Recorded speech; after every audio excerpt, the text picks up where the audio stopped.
el afiche al grupo de la iglesia. Y también predicó el domingo allá en la sede. Si usted no lo ha visto, véalo. Está en el WhatsApp también de la iglesia, en la sede, en el Facebook de la sede, que es manteniendo el fuego encendido. Amén. Manteniendo el fuego encendido. Vamos a Levíticos, capítulo 6. Levíticos 6, versículo 8 al 13. Ya le voy a dar el título del mensaje, pero déjeme hacerle esta introducción. Amén. Levíticos 6, del 8 al 13. Dice: habló aún Jehová a Moisés diciendo: manda a Aarón y a sus hijos y diles: esta es la ley del holocausto. El holocausto estará sobre el fuego encendido, sobre el altar toda la noche, hasta la mañana. El fuego del altar arderá en él. Versículo 10. El sacerdote se pondrá su vestidura de lino y vestirá calzoncillos de lino sobre su cuerpo. Cuando el fuego hubiere consumido el holocausto, apartará él, repita conmigo, las cenizas de sobre el altar y las pondrá junto al altar. Versículo 11. Después se quitará sus vestiduras y se pondrá otras ropas y sacará las cenizas fuera del campamento a un lugar limpio. Versículo 12. Y el fuego encendido sobre el altar no se apagará, sino que el sacerdote pondrá en él leña cada mañana y acomodará el holocausto sobre él y quemará sobre él la grosura de los sacrificios de paz. Versículo 13. El fuego arderá continuamente en el altar, no se apagará. Amén. Hay dos cosas fundamentales para mantener el fuego encendido. Dos cosas fundamentales para mantener el fuego encendido. Uno, que es nuestra responsabilidad, no de Dios. Amén. Mantener el fuego encendido es nuestra responsabilidad, no es responsabilidad de Dios. Y el pastor Mauricio tocó mucho este punto en la predicación, así que véala. No vamos a tocar mucho eso, véala. Amén. Entonces, la primera cosa fundamental de mantener el fuego encendido es que es nuestra responsabilidad. Amén. Responsabilidad del sacerdote. El sacerdote tenía la función de mantener el fuego en el altar. Él debía ser intencional para que las cosas acontecieran. El sacerdote debería ser intencional, tenía que hacer todo lo que leímos en estos versículos para que el fuego se mantuviera encendido en el altar. Y lo segundo, que es lo que más vamos a centrarnos hoy día, que el fuego no es para nosotros. Dígale a la persona que está al lado suyo: el fuego no es para nosotros. El fuego no es para nosotros. El objetivo del fuego era demostración de que Dios tenía agrado en el sacrificio. El objetivo de que hubiera fuego toda la noche en el altar era para demostrar al pueblo que había esperanza. No era para el sacerdote. El sacerdote debería estar santificado para hacer ese oficio. No era para él el fuego. El fuego era para demostrarle a la gente que había esperanza, que Dios había recibido el sacrificio. Entonces el fuego que hay en nuestro interior no es para nuestro beneficio. El fuego que yo tenga en mi interior no es para mi propio beneficio. El fuego que hay en la iglesia no es para el beneficio solamente de la iglesia. Es para que el mundo tenga esperanza, para que el mundo pueda ver la vida de nosotros, pueda ver la vida de la iglesia y pueda decir: existe esperanza. Dios está en el campamento. Entonces los sacrificios eran un medio para demostrar que Dios siempre había querido estar cerca. Los sacrificios, el altar, era un medio para demostrar al pueblo, para demostrarle a la humanidad de que Dios siempre ha querido estar cerca. Dios siempre ha querido estar cerca de nosotros. El holocausto se dejaba arder toda la noche y dejaba ser visible en la noche, es decir, en las tinieblas. Dice que el sacerdote leímos los versículos muy rápido y estoy seguro que en todo este mes vamos a leer muchos esos versículos. Y no, es solo la introducción, amén. Por si me está mirando con cara que voy muy rápido.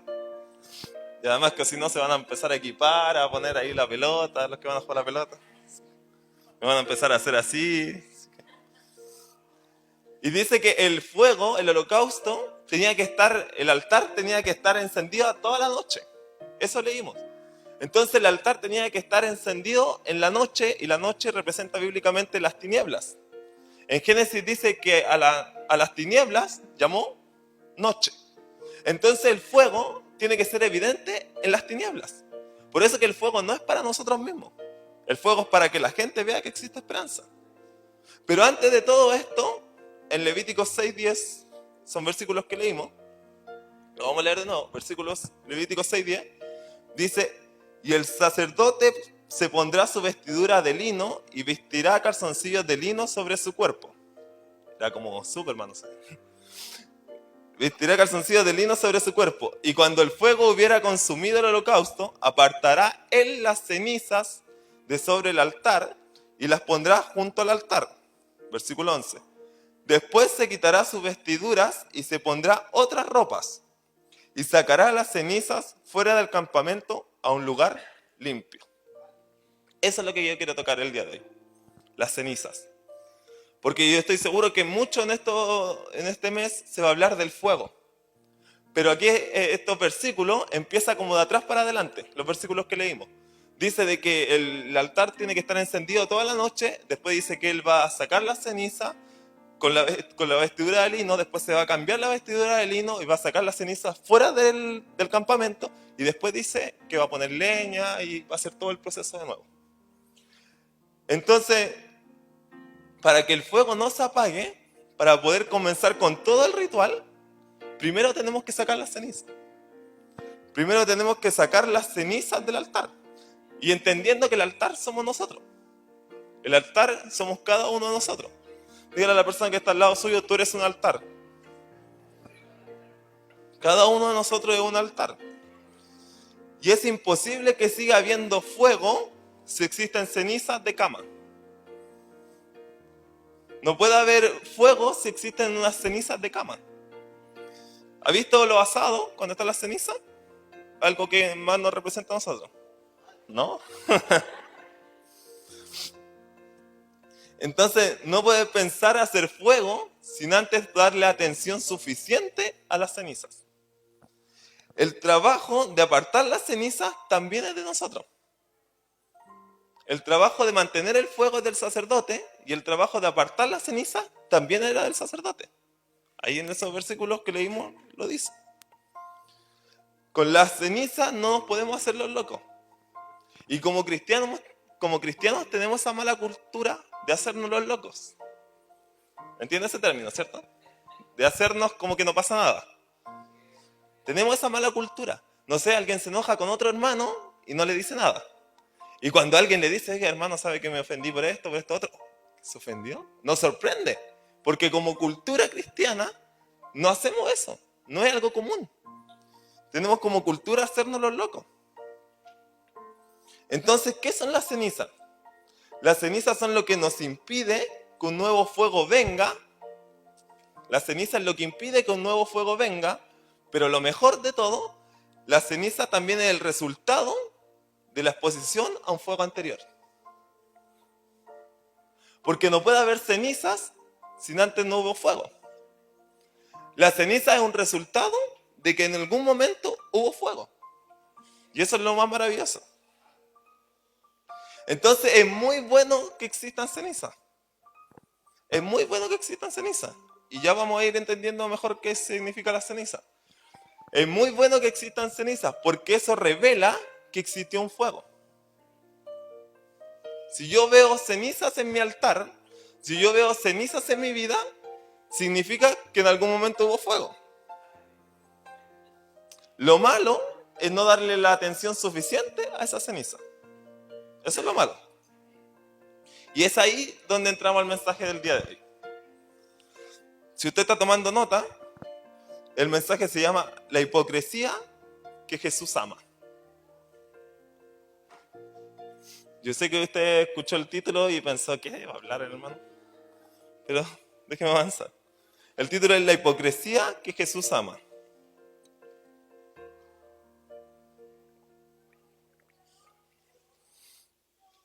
Amén. Entonces, cuando escuchamos la palabra hipocresía, y si eres alguien que lleva un tiempo en el camino, en el evangelio, automáticamente a nuestra cabeza van a venir los fariseos, ¿cierto?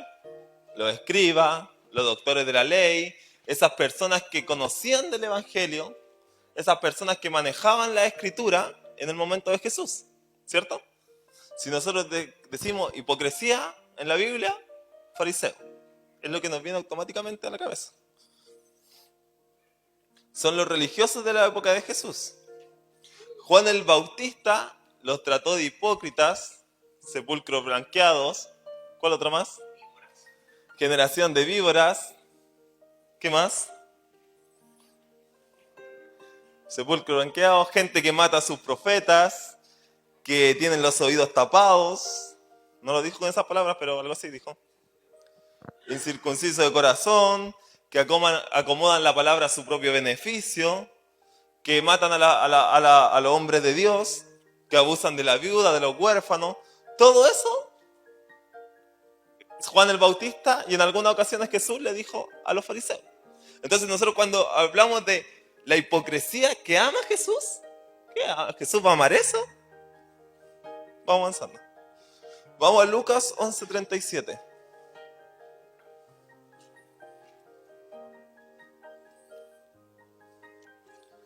Lucas 11:37. ¿Está ahí? Dice, luego que hubo hablado, le rogó un fariseo que comiese con él. Un fariseo le rogó a Jesús que comiese con él. Y entrando Jesús en la casa, se sentó a la mesa. Versículo 38. El fariseo, cuando lo vio, se extrañó de que no se hubiese lavado antes de comer. Pero el Señor le dijo, ahora bien vosotros los fariseos limpiáis lo de afuera del vaso y del plato, pero por dentro estáis llenos de rapacidad y de maldad. Necios, el que hizo lo de afuera, ¿no hizo también lo de adentro? Pero dad limosna de lo que tenéis y entonces todo os será limpio. Mas ay de vosotros fariseos, que diezman la menta, la ruda, toda la hortaliza y pasáis por alto la justicia y el amor de Dios. Esto os será necesario hacer sin dejar de hacer aquello. Un fariseo tuvo que rogarle a Jesús que fuera a su casa.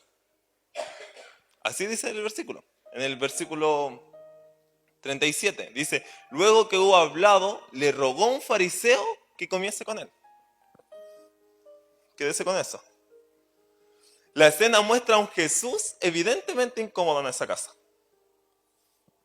Esta historia muestra a Jesús que estaba incómodo en esa casa. Fue, pero no se sentía bien. Él estaba en la casa de los que sabían de Dios. Jesús estaba en la casa de los que sabían de Dios, de los que sabían de lo que Jesús más o menos iba a hablar.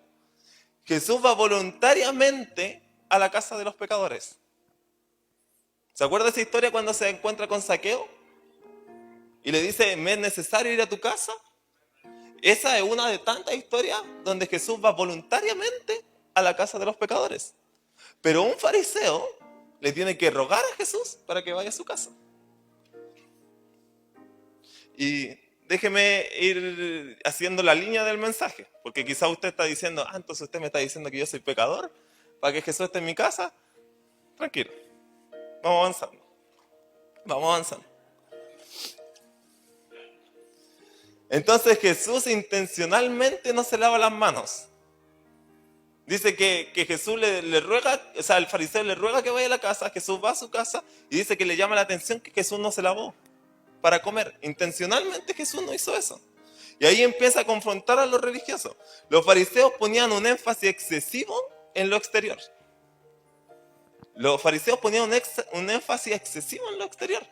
El problema no era poner énfasis en el exterior, sino que era excesivo. Ellos sobreenfatizaban el templo, el congregarse, olvidando que nosotros somos el templo, que Dios también habita dentro de nosotros. Sobreenfatizaban hacer cosas. Por eso que después Jesús ironiza y le dice, pero después tú das limosna y queda listo. O le dice, tú entrega el diezmo de todo, pero te estás olvidando del amor y de la justicia. Ellos sobreenfatizan en hacer las cosas, olvidando que lo que hago no determina lo que yo soy. Y Satanás es así. Satanás te define por lo que haces. Satanás te define por lo que haces. Si nosotros mentimos, Satanás dice, tú eres un mentiroso. Si nosotros adulteramos, Satanás dice, tú eres un adúltero. Satanás trabaja así. Satanás te define por lo que haces. Los hombres te aman por lo que muestras. Pero Dios te ama por lo que eres. Dios te ama por lo que eres. Aunque no hagas nada, Dios te ama. Por eso que la palabra dice que de tal manera Dios amó al mundo. Dios amó al mundo. No es que Dios amó a la iglesia. Dios amó al mundo. Dios por el mundo entregó a su Hijo. No por la iglesia. Nosotros después somos la novia que nos vamos a ir con el novio. Sí. Pero Dios amó al mundo. No cuando ellos venían a la iglesia. Cuando ellos estaban en el mundo. Por eso la palabra dice que nosotros que éramos muertos de nuestros delitos y pecados y Él nos amó en esa condición. Satanás dice a tu mente, convierte la piedra en pan y demuéstrame quién eres. ¿Fue eso lo que Satanás le dijo a Jesús? Le dijo, convierte, si tú eres hijo, convierte esta piedra en pan. Hácelo y demuéstrame quién eres. Satanás dice que eres depravado porque tal pensamiento vino a tu mente. Satanás dice que eres mentiroso porque mentiste. Él define por lo que nosotros hacemos. Así trabaja Satanás. Pero nuestra identidad no se define por lo que nosotros hacemos. Se define por lo que Dios dice de nosotros. Jesús estaba diciendo la verdadera justicia proviene de una transformación interna a través del Espíritu Santo. Jesús le estaba diciendo esto a los fariseos, a los que estaban ahí en su casa, en la casa de este hombre, la verdadera justicia proviene de una transformación interna. Y no de ajustes externos o un conjunto de reglas y de comportamiento. Eso es lo que le estaba diciendo. Mire lo que dice Mateo 21, 23, perdón. Mateo 21, 23.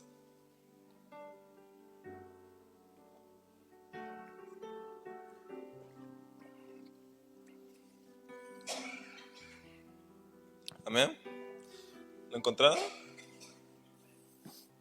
A mí me gusta mucho este párrafo. Hice un plan, como hace 2 meses, más o menos, 3 meses, de empezar de leer todo el Nuevo Testamento hasta que termine fin de año. Y voy en Mateo 28. Y Mateo es el primer libro del Nuevo Testamento. Así que por eso me río, porque no llevo nada. Pero cuando leí y leer el Nuevo Testamento de aquí a fin de año sin parar. Leer, pero no así como leer, anotar, ¿me entienden? Leer, sí, por leer, por aprender más de la Biblia. Y ahí de repente paro, o no leo, o leo otra cosa, pero voy en Mateo 28. Y cuando leí este pasaje, dije, yo no conocía este pasaje. Y nunca había escuchado esta historia. Y yo dije, no, esto en algún momento alguien tiene que decirlo. Y ahora encontré que era apropiado. Mateo 21, 23. Dice, cuando vino al templo, los principales sacerdotes y los ancianos del pueblo se acercaron a él mientras enseñaba y le dijeron, ¿con qué autoridad haces estas cosas? ¿Y quién te dio esta autoridad? O sea, ellos reconocían que Jesús hacía. No ponían en duda eso. Versículo 24. Respondiendo Jesús le dijo, yo también os haré una pregunta. Y si me la contestáis, también yo os diré con qué autoridad hago estas cosas. El bautismo de Juan, ¿de dónde era? ¿Del cielo o de los hombres? Ellos entonces discutían entre sí diciendo, si decimos del cielo nos dirá, ¿por qué pues no le creíste? Y si decimos de los hombres, tememos al pueblo, porque todos tienen a Juan por profeta. Y respondiendo a Jesús, dijeron, no sabemos. Y él también les dijo, tampoco yo os digo con qué autoridad hago estas cosas. Me gustó mucho ese párrafo. Ellos le preguntan a Jesús cómo él hace las cosas, con qué autoridad lo hace, cuál es tu secreto. Y ahí Jesús le dice, yo les voy a responder, pero ustedes respóndanme una pregunta. lo que hizo Juan el Bautista, ¿de dónde vino? Y ahí ellos, como no querían responder, ahí empezaron a hablar entre en su mente, dice aquí la palabra, que le responden y dicen, no sabemos. Y ahí Jesús le dice, tampoco yo digo con qué autoridad hago estas cosas. Jesús estaba dándole la chance a ellos de convertirse. Jesús le estaba dando la chance a ellos de convertirse. Porque Jesús ama a todos, incluso a los hipócritas que saben, pero no hacen. Porque ellos sabían, pero no hacían. Pero Jesús tenía muy poca paciencia con este tipo de pecado. No sé si usted se ha dado cuenta, pero con este tipo de pecado, Jesús tenía muy poca paciencia. Con otro tipo de pecado yo veo a un Jesús que es mucho más paciente, que es mucho más amoroso, que lo defiende incluso de este tipo de pecado, pero con este tipo de pecado Jesús tenía muy poca paciencia. Y Jesús en estos pasajes le está dando la chance de sacarse la máscara. Le está diciendo, ¿ustedes quieren saber? Ya. Yo lo leí en un tono a lo mejor irónico, porque a mí me causó mucha risa, yo no sabe toda la historia. Pero yo veo a Jesús dándole una chance a ellos, dándole la oportunidad para que ellos se sacaran la máscara. Jesús lo dejó en suspenso, no le respondió lo que ellos querían saber. Jesús no le respondió lo que ellos querían saber. ¿Por qué no le respondió? Porque ellos no lo querían asumir. Ellos querían saber, pero no lo querían asumir. Porque cuando Jesús le pregunta lo de Juan el Bautista, ¿de dónde viene? Ellos empiezan a decir, si decimos del cielo, Él va a decir por qué nosotros no lo hicimos. Pero si decimos que de los hombres, el pueblo nos va a castigar. Ellos querían saber, pero no lo querían asumir para ellos. El gran problema de ellos, de los fariseos, era la falta de autocrítica. El gran problema de los fariseos era la falta de autocrítica. Ellos querían saber la verdad, pero no querían aceptarla en sus vidas.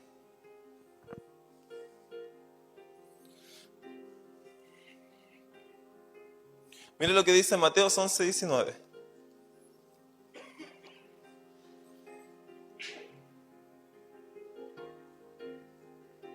Estamos hablando de que el fuego no se apagará, ¿cierto? De sacar la ceniza. Mateo 11:19 dice, vino el Hijo del Hombre que come y bebe, y dicen, he aquí un hombre comilón y bebedor de vino, amigo de publicanos y de pecadores, pero la sabiduría es justificada por sus hijos. En otras versiones dice por sus frutos. Jesús era conocido como amigo de pecadores.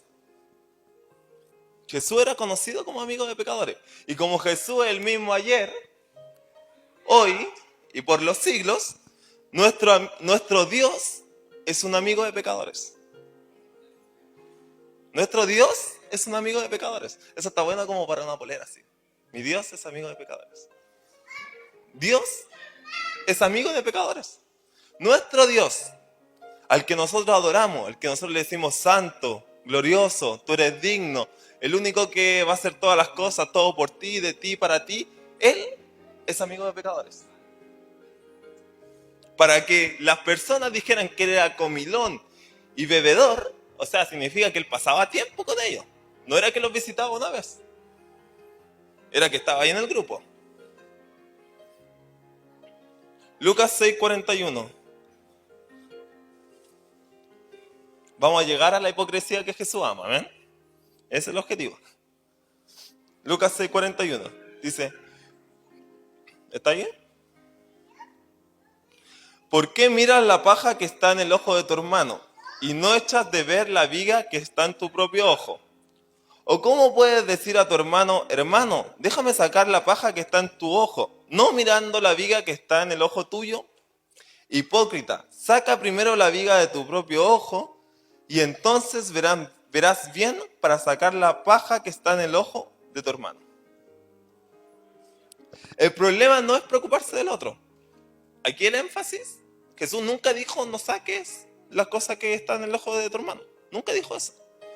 El énfasis de Dios no era que era el problema de preocuparse del otro, sino que era no dar atención o hacer vista gorda a lo que yo tengo.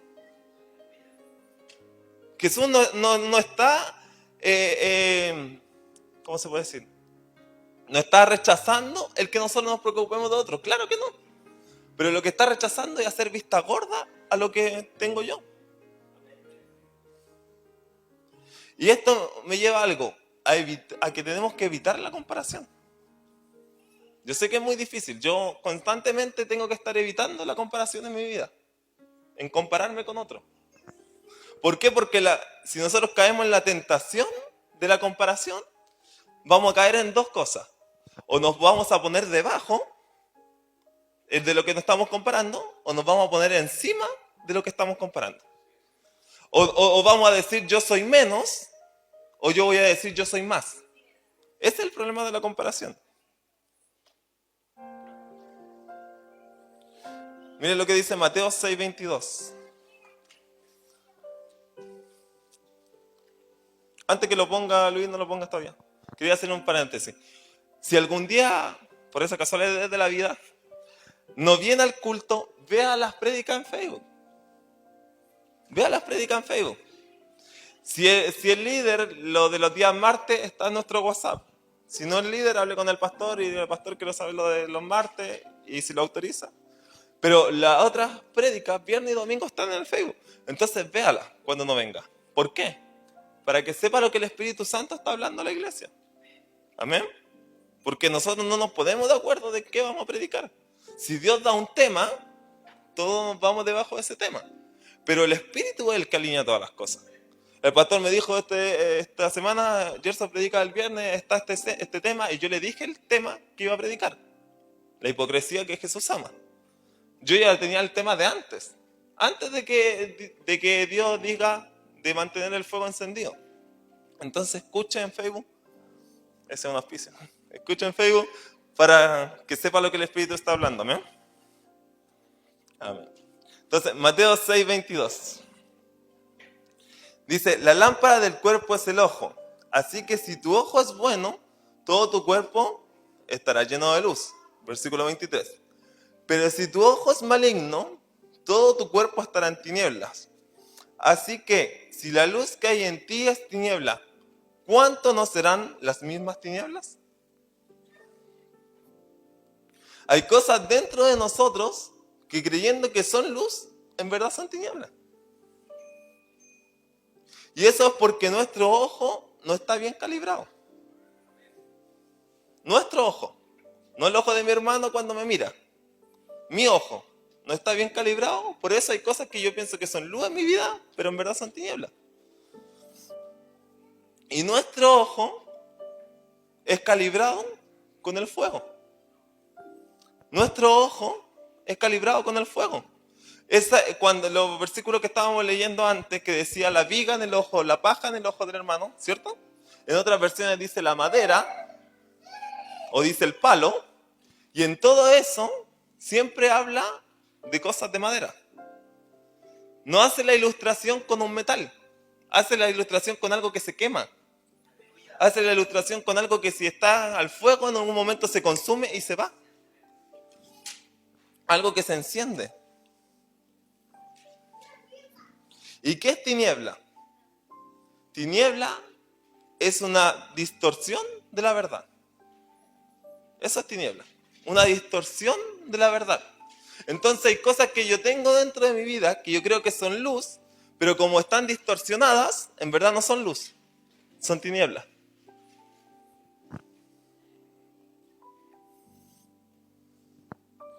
Si no estás luchando, si usted está escribiendo, escriba esto. Si no estás luchando con entregar algo nuevo de tu vida al Espíritu Santo, es un símbolo que falta fuego. Si no estás luchando por entregar algo nuevo de tu vida al Espíritu Santo, es símbolo de que falta fuego. Que falta de la obra constante del Espíritu Santo en nosotros. Yo me he encontrado en una etapa que se han revelado cosas en mi vida que antes no se revelaban. El Espíritu Santo me está empujando a entregar cosas de mi vida que antes no me llevaban. El Hijo de Dios tiene que vivir en una constante dimensión de hambre y de sed. El Hijo del Hombre tiene que estar en una constante dimensión de hambre y de sed. Y de... No sé si existe esta palabra, pero yo la escribí. Si existe, alguien me la dice. O sea, si existe la correcta o esta es correcta. Uno tiene que vivir en una constante hambre y sed. En una insaciedad. ¿Existe esa palabra? No sé. Bueno, pero nada, todo existe. Una insaciedad por Dios y por ser transformado. Uno tiene que vivir con ese de que no estoy saciado, de que no estoy completo todavía. Insaciabilidad.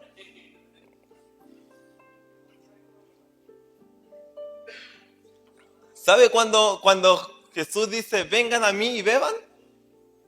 ¿Y no tendrán sed jamás? Yo todavía no entiendo ese versículo. Entiendo de que ahí está diciendo de que Jesús es la respuesta. En Jesús yo llego a Jesús y nada más me va a saciar o nada más va a ser mayor que Jesús. Pero yo estoy en Jesús y hay momentos que yo me siento insaciado. Hay momentos que yo me siento con hambre. Hay momentos que yo siento, hay algo más. Todavía hay algo más. Hay algo más que vivir y hay algo más que tiene que ser transformado en mí. Yo mandé una imagen al grupo de WhatsApp que decía, la encontré ayer, creo, o antes de ayer, no me acuerdo, que decía, la lucha interna con el pecado puede que sea la evidencia más clara de que eres cristiano. Si tú tienes una lucha interna con el pecado, puede ser que la evidencia más clara de que tú eres un cristiano. Si el Espíritu Santo no está empujándote a cambiar algo nuevo en ti, probablemente lo está reteniendo. Y está siendo uno de esos hipócritas que Jesús no ama. Si el Espíritu Santo no te está empujando a entregar otra área, una área nueva en tu vida, es porque lo está reteniendo.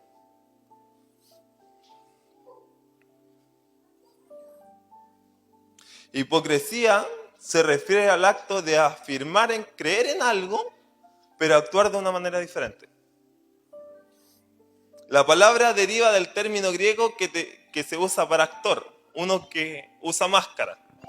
En otras palabras, alguien que finge ser algo que no es. Eso es un hipócrita. Alguien que finge ser algo, alguien que no es. Pero el mensaje, ¿cómo se llama?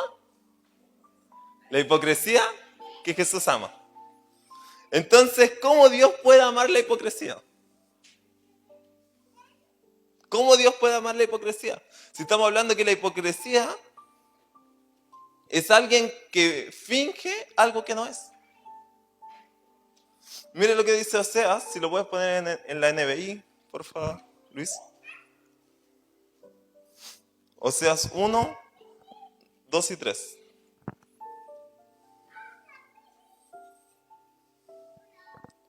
Oseas 1, 2 y 3, la NBI.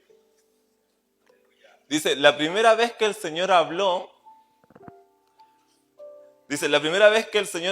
por medio de Oseas, le dijo, ve y toma por esposa a una prostituta y ten con ella hijos de prostitución, porque el país se ha prostituido por completo, se ha apartado del Señor.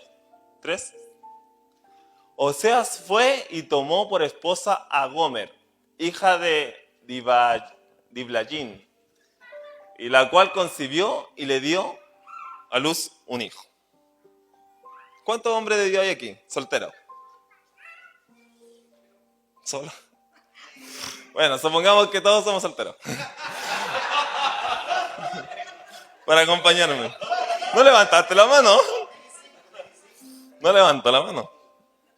Pero Dios manda a Oseas a casarse con Gomer, con una prostituta.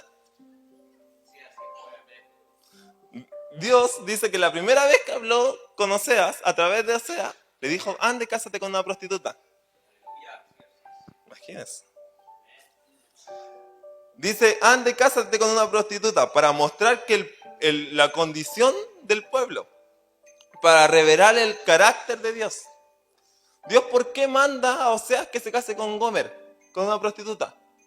Para primero mostrar la condición del pueblo que se estaba prostituyendo, pero también para mostrar el carácter de Dios.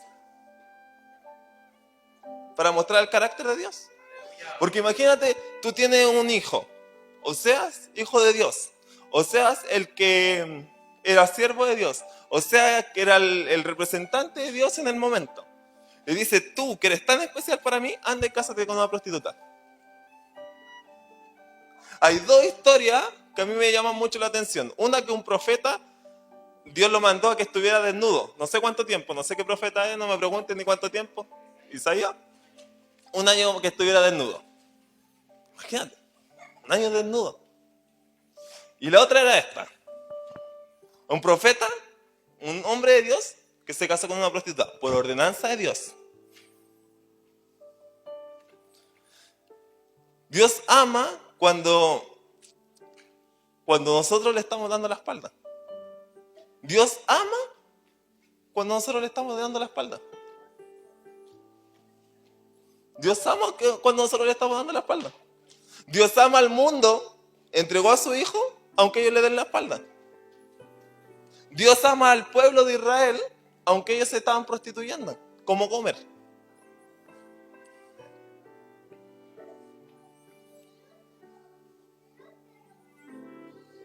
Porque existe una hipocresía que Jesús odia, pero también existe una hipocresía que Dios ama. 3 años no. Existe una hipocresía que Jesús odia, pero también existe una hipocresía que Jesús ama.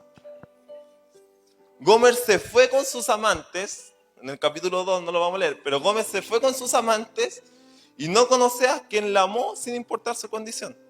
O sea, toma a Gomer como esposa y ella igual después en un momento se va con su amante. Deja a Osea. ¿Por qué? Porque el amor de Dios es independiente. El amor de Dios es independiente. El amor de Dios no depende por lo que yo hago. No porque yo hago, Dios me ama. El amor de Dios es independiente. Es independiente. Él ama porque ama. Miren lo que dice Oseas 3, 1 y 3. En NBI también, por favor. Que en NBI es mucho más explícita, más clara. Dice, me habló una vez más el Señor y me dijo, ve y ama a esa mujer adúltera, que es amante de otro. Ámala como ama el Señor a los israelitas, aunque se hayan vuelto a dioses ajenos, y se deleitan con las tortas de pasas que les ofrecen. Compré entonces a esa mujer por 15 monedas de plata y una carga y media de cebada. Y le dije, vas a vivir conmigo mucho tiempo, pero sin prostituirte. No tendrás relaciones sexuales con ningún otro hombre, ni yo te voy a tocar. O sea, Dios le manda que se case con una prostituta. Ahí ya la empieza más o menos, no me está gustando mucho. Si yo fuera Osea, no me gustaría mucho. Le dice, ande, cásate con una prostituta. Ella lo deja.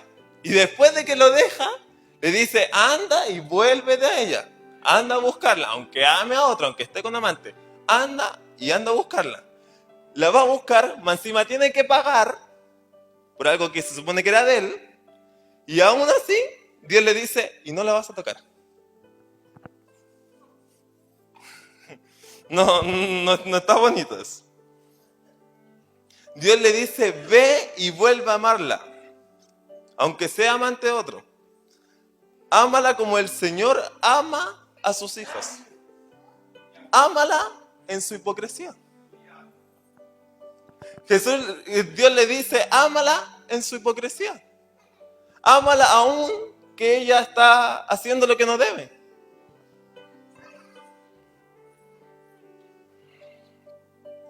Porque para transformar siempre será mayor el amor que la condenación. ¿Sabe cuando Jesús se le aparece a Pablo? Y dice que a Saulo, perdón. Y dice que lo bota del caballo. La frase que más me llama la atención que Jesús le dice, dura cosa es dar coces contra el aguijón. Si usted lo lee en una versión más actual, dice, dura cosa es pegarle combo a una aguja. Dice, dura cosa es pegarle combo a una aguja. ¿Alguien le ha pegado un combo a una aguja? Nadie, ¿cierto? ¿Cómo yo le voy a pegar un combo a una aguja? ¿Me va a dañar a mí? Entonces Jesús le está diciendo, ¿por qué me persigues? Dura cosa es lo que tú estás haciendo, pero no porque me está haciendo daño a mí, sino porque te está haciendo daño a ti. Jesús le está diciendo, tú estás persiguiendo a mi iglesia, tú lo estás matando, pero el que más está haciendo daño eres tú. Porque para transformar, siempre va a ser mejor amar que condenar. Por eso es que Dios amó al mundo.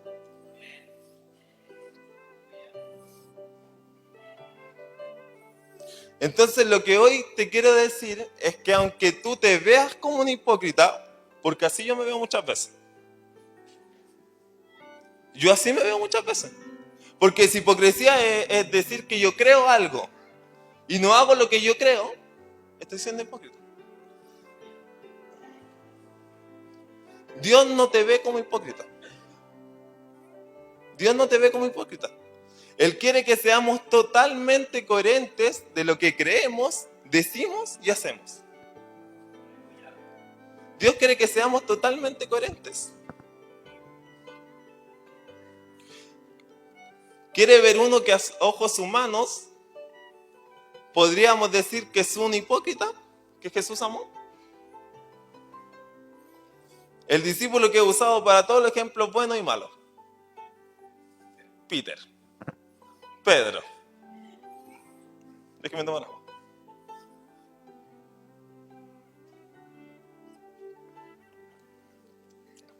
Se los voy nombrando nomás. No busquen los versículos, porque si no, no vamos a avanzar.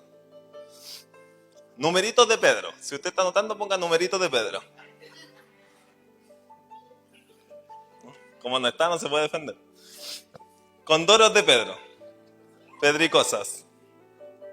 Mateo 17:4 dice, entonces Pedro dijo a Jesús, Señor, bueno es para nosotros que estemos aquí. Si quieres, hagamos aquí 3 enramadas. Una para ti, otra para Moisés y otra para Elías. Primera de Pedrito.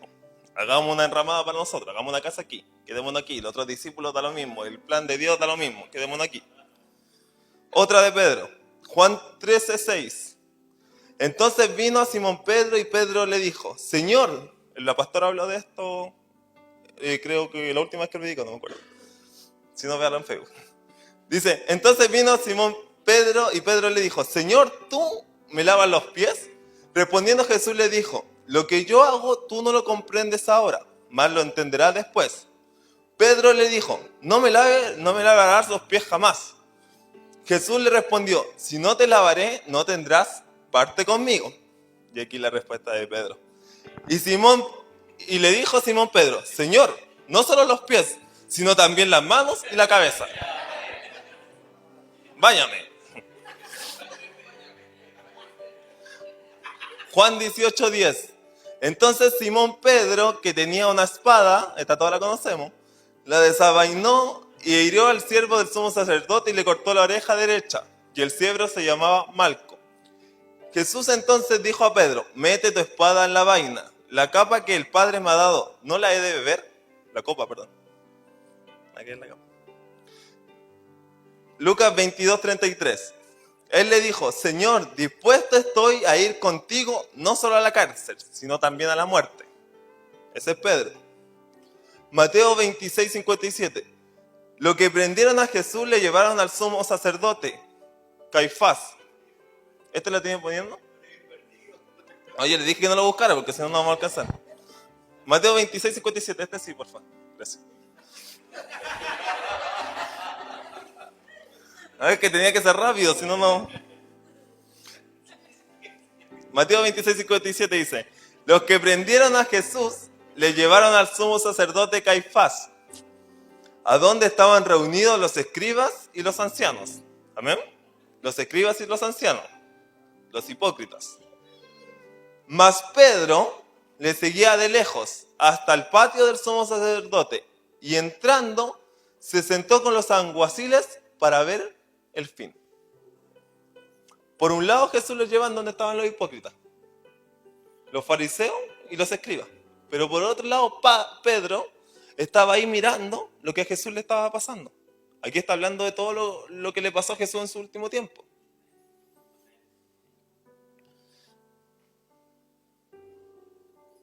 Lucas 22, 31. Dijo, esto no lo busque, por favor. Dijo también el Señor, al Señor: Simón, Simón, he aquí Satanás nos ha pedido para zarandearte como a trigo, pero yo he rogado por ti que tu fe no falte, y tú, una vez vuelto, confirma a tus hermanos. En ningún numerito de Pedro, de los que nombramos, yo creo que hay más, pero lo vamos a dejar tranquilo. En ninguno de los numeritos de Pedro, Jesús lo confrontó. En ninguna de estas caídas de Pedro, Jesús lo confrontó.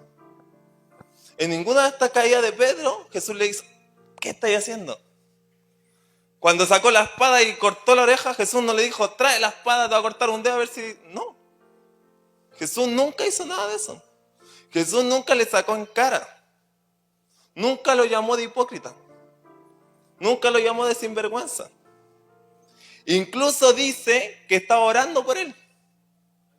Porque Satanás pidió para zamarrear a Pedro. Y Jesús le dice: yo estoy orando por ti. Estoy orando por tu fe. Para que cuando vuelvas, confirmes a tus hermanos. O sea, Jesús le estaba diciendo: tú vas a caer. Yo sé que tú vas a caer, pero tú vas a volver. Y cuando vuelvas no solamente vas a volver. Cuando vuelvas tú vas a confirmar a tus hermanos. Tú vas a estar ahí alentando a los otros. Porque Jesús ama a esos que a sus ojos, que a sus propios ojos, son hipócritas. Jesús ama a los que a sus propios ojos son hipócritas, pero que son vulnerables frente a Dios. Jesús ama a ellos. ¿Sabe cuando Judas estaba entregando a Jesús? Jesús, ¿qué le dice? ¿Qué has hecho, amigo? Yo pienso que Jesús no estaba siendo irónico, sino que Jesús le estaba diciendo: se puede resolver diferente. Yo me voy a entregar, yo voy a cumplir la misión que el Padre me dijo, pero contigo tiene que ser diferente.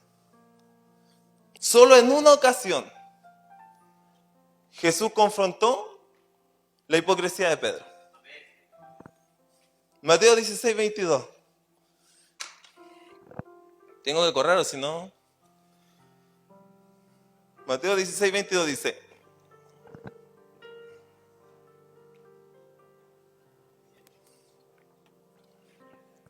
entonces Pedro, tomándolo aparte, comenzó a reconvenirle, diciendo: Señor, ten compasión de ti. En ninguna manera esto te acontezca. Pero el Señor, volviéndose, dijo a Pedro: quítate delante de mí, Satanás, me eres tropiezo, porque no pones la mirada en las cosas de Dios, sino en la de los hombres. La única vez que Jesús reprendió en un error a Pedro fue porque él estaba mirando la cosa del hombre. La única vez que Jesús le mostró, si podríamos decir le mostró, la única vez que Jesús le dice: estás siendo un hipócrita, es cuando Pedro estaba siendo un tropiezo en su propósito, en el propósito de Jesús.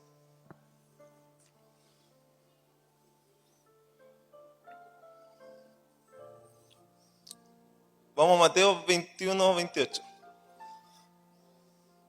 Ahora Jesús le responde a los hipócritas, a lo que le preguntaron. Esto es lo que sigue de lo que habíamos leído antes. Pero antes. Mateo 21, 28.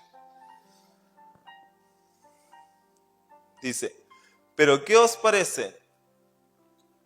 Un hombre tenía 2 hijos, y acercándose al primero le dijo: hijo, ve hoy a trabajar en mi viña. Respondiendo él dijo: no quiero. Pero después, arrepentido, fue. Y acercándose al otro le dijo de la misma manera. Y respondiendo él dijo: sí, Señor, voy. Y no fue. ¿Cuál de los 2 hizo la voluntad de su padre? Jesús está hablando con los que le preguntaron de dónde sacaba la autoridad, ¿cierto? ¿Cómo hacía esas cosas? Entonces, ¿cuál de los dos hizo la voluntad de su padre? Le dijeron ellos, el primero. Jesús les dijo, de cierto os digo, que los publicanos y las rameras van delante de vosotros en el reino de Dios. Porque vino a vosotros Juan en camino de justicia, y no le creíste. Pero los publicanos y las rameras le creyeron, y vosotros viendo esto, no os arrepentiste después para creer. Yo puedo sentirme en una condición de pecador. Yo puedo inclusive sentirme en una condición de hipócrita. Pero al momento que yo reconozco eso, yo voy al primero de la fila. Al momento que yo reconozco eso, yo puedo estar en el último de la fila, pero si yo reconozco eso, Dios me pasa al primero de la fila. Porque aquí Dios le está diciendo a los fariseos, ellos van delante del reino que ustedes. Y está diciendo, ustedes vieron que ellos se arrepintieron y ustedes no se arrepintieron. Viendo lo que ellos hicieron. La hipocresía que Jesús ama es la del pecador. La hipocresía que Jesús odia es la del religioso. Y Dios no se sienta avergonzado de que su nombre se asocie con nosotros. Dios no se sienta avergonzado. Por eso que Jesús era amigo de pecadores. Él no se sentía avergonzado de que le dijeran que era amigo de prostitutas. Él no se sentía avergonzado de que le dijeran que era amigo de ladrones.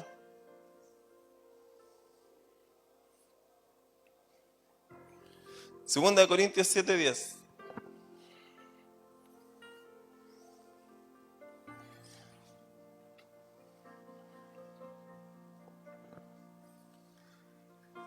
Dice, porque la tristeza que es según Dios produce arrepentimiento para salvación, de que no hay que arrepentirse, pero la tristeza del mundo produce muerte.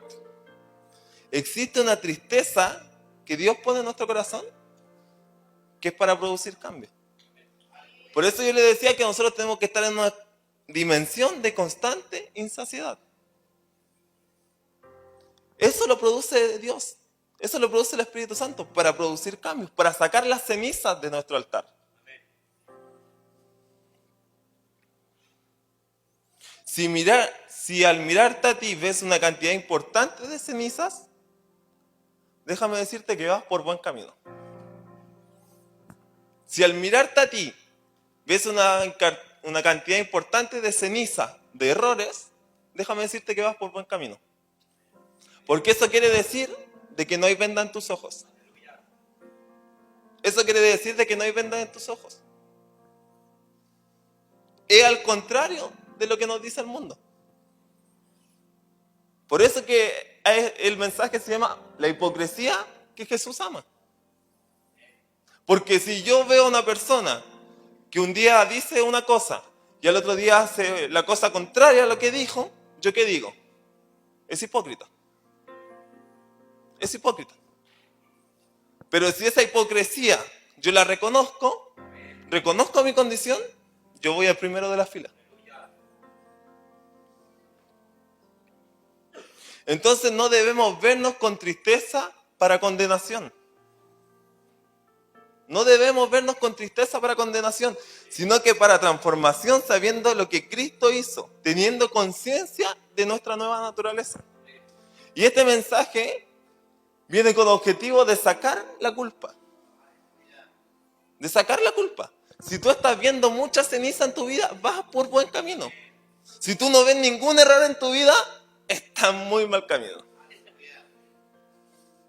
Si tú no ves ningún error en tu vida, vas por mal camino. Pero si tú ves error en tu vida, vas por buen camino. Dios no tiene problema con el pecado. Dígale a la persona al lado suyo. Dios no tiene problema con el pecado.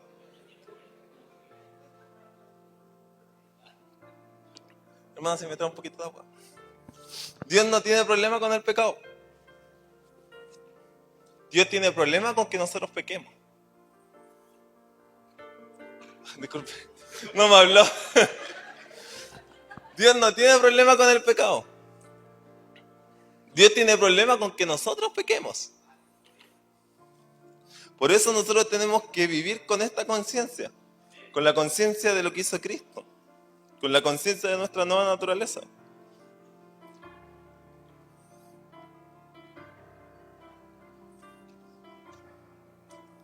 Dios no tiene problema con el pecado, Dios tiene problema con que nosotros pequemos, porque somos creados para estar llenos de vida y no para haber muerte en nosotros.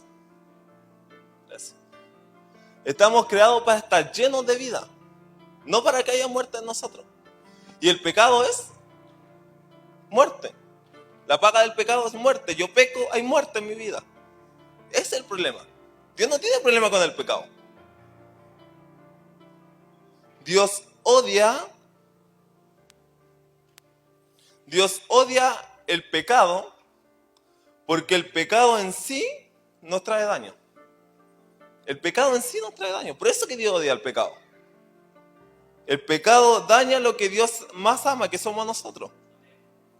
¿Sabe por qué Dios no tiene problema con el pecado? Mire lo que dice 2 Corintios 5:21.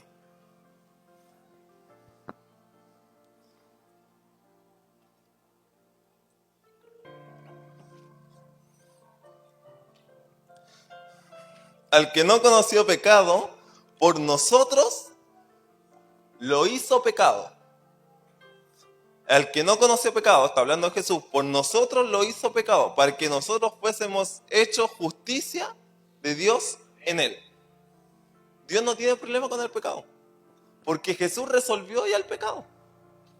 Cuando Jesús fue crucificado, literalmente Él crucificó el pecado. Porque acá dice que Jesús se hizo pecado.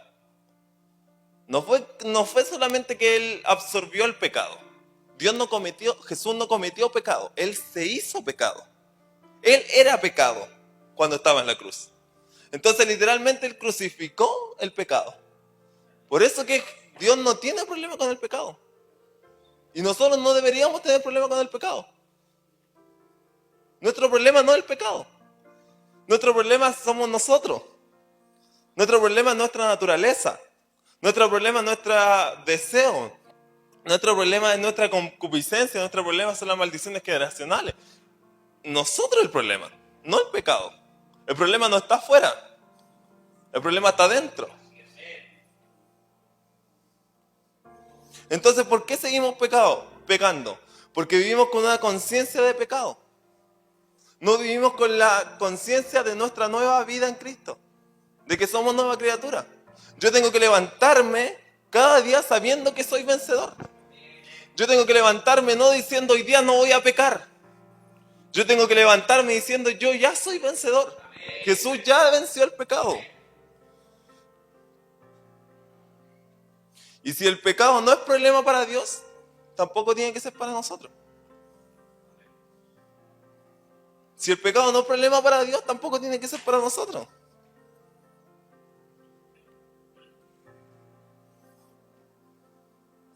El problema no está afuera.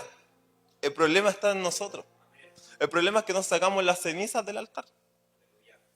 El problema es que no hemos sacado esas cenizas del altar. ¿Y se puede hacer fuego con ceniza? Se puede. ¿Se puede hacer fuego con ceniza? Sí se puede hacer fuego con ceniza. Yo le pregunté a un compañero que ahí, un guatón parrillero, ahí se puede. Ojalá que no escuche. Tú sabes que eres tú. Le pregunté, ¿se puede hacer asado con ceniza? Y me dijo, sí, se puede. Se puede hacer. Y nosotros muchas veces queremos fuego con la ceniza. Porque se puede. Pero no es lo que Dios quiere. No es lo ideal. No es la misma calidad de fuego. Y va a llegar un momento que las cenizas van a ahogar el fuego. Por eso que si estamos hablando de mantener el fuego, primero tenemos que hablar de las cenizas. Hay cenizas que tienen que ser retiradas. Que hace días, hace meses y hace años atrás no era necesario retirarlas. Hay cenizas que tienen que ser retiradas que la semana pasada no era necesario retirarlas. Pero para que el fuego que Dios quiere traer hoy, tiene que ser retirado. Por eso yo le decía que yo estoy en una constante insaciedad. En una constante de que hay algo más. Hay algo más que tiene que ser transformado en mí. Porque si Dios quiere traer un nuevo fuego, esas cenizas que ayer están en mi vida, resultado de que me expuse al fuego, hoy tienen que ser retiradas. Para que venga el próximo fuego. El fuego de hoy, lo que Dios quiere hacer contigo hoy, necesita menos ceniza.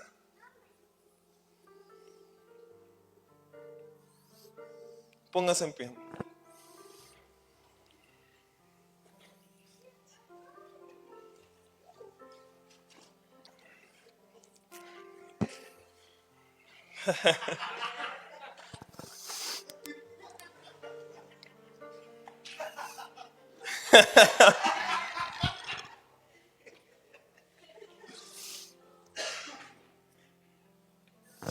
En Lucas 18:9 no lo voy a leer, léalo usted en su casa. En Lucas 18:9 hasta el 14 está una oración muy linda. Si quiere usted anótelo o después está grabando todavía, ¿no? Bueno, va a salir en Facebook. No lo voy a leer, pero Lucas 18 del 9 al 14 habla de la oración de la parábola del publicano y del fariseo. ¿Y cuál era la diferencia? Que el fariseo oraba para él, consigo mismo.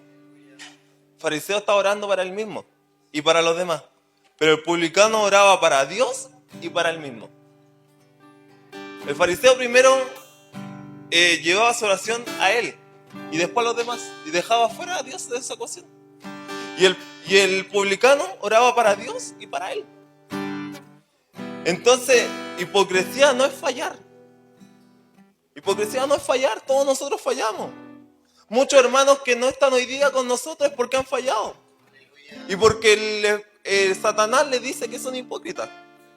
Hipocresía no es fallar. Hipocresía es no hacer nada para obedecer a Dios. O hipocresía es no hacer nada al respecto a las cosas que están en mi interior. Hipocresía es no retirar las cenizas.